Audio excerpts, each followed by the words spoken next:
আচ্ছা দাঁড়াও, দোলের দিন আমরা সবাই ওই রং খেলার কম্পিটিশন নিয়ে মাতামাতি শুরু করে দিলাম। তারপর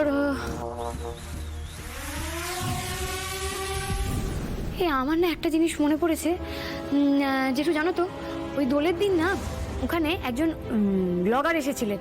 ওই ব্লগারের কাছে না একটা ড্রোন ছিল।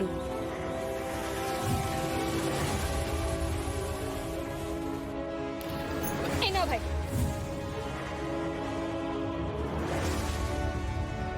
তো এবার ওই রং খেলার সময় ওই ড্রোনটা না আমার সামনেও চলে এসেছিল। তো আমি যখন ওই ড্রোনটা মানে ধরে তাকে দিই, তখন ওই ড্রোন থেকে না আমি ওরকম ওই বৌ বৌ শব্দ পেয়েছিলাম।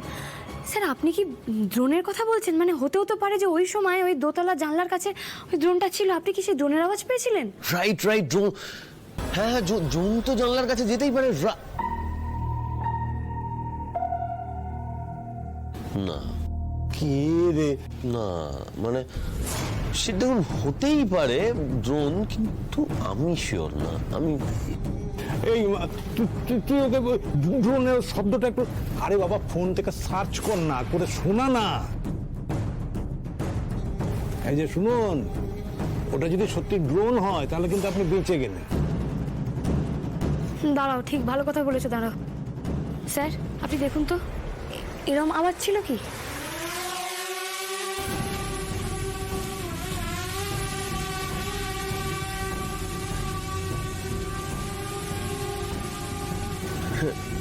হ্যাঁ রাইট রাইট, এই শব্দটাই, এরকমই এই শব্দটাই পাচ্ছিলাম।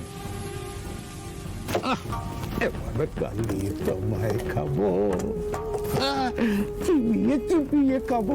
আরে মা, এই ড্রোনটা যে উড়িয়েছিল তার নাম্বারটা একটু বার করতো। হ্যাঁ দাঁড়াও, আমি তো এইভাবে বের করতে পারবো না। দাঁড়াও দাঁড়াও।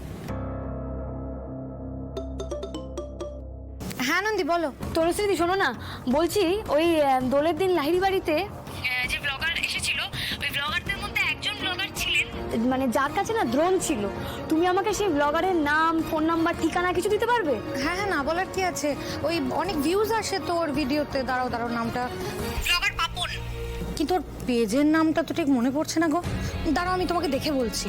শোনো না, পেজের নাম না, মানে ঠিক আছে পেজের নাম তুমি যা বললে বললে, আমি বলছি আমার ওনার ফোন নাম্বার চাই। ফোন নাম্বার, ঠিকানা কিছু দিতে পারবে? আমার না খুব দরকার ওনার ফোন নাম্বারটা। আচ্ছা আচ্ছা, আমি তোমাকে, তুমি আমাকে একটু সময় দাও, আমি তোমাকে দেখে বলছি। তোমাকে তাড়াতাড়ি জোগাড় করতেই হবে তনুশ্রী, কারণ ওই ব্লগার পাপন তুমি যার কথা বললে, ওই ছেলেটির নাম্বার না আমার খুব দরকার, নাহলে না স্যারকে বাঁচাতে পারবো।